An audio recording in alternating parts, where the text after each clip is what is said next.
Okay, so this legend is about one garita that was the most distant and lonely of them all. It was located in the cliff of the Fuerte San Cristobal. Guards would call upon each other to make sure the other one was awake and alert. They already feared the garita because it was said that the sound of the crashing waves and the whistling of the wind sounded like spirits. And that night was Sanchez's turn to guard the garita. But when he was called upon, there was no answer. In the morning, the other guards went to see why there had been no answer, and they only saw Sanchez's uniform and weapon. So they thought that Sanchez had been taken away by a demon. But what they don't know is that he was in love with a mestizo girl. But her mom didn't want them together, and Sanchez's dad didn't approve as well because she was a colored woman.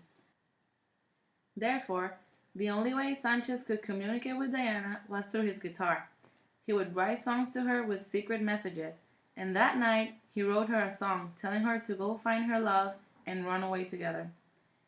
They met at the garita during Sanchez's shift, and they ran away together to a sierra near Luquillo, built a house, and lived happily ever after, laughing and mocking the superstitions that the guards had invented of that night.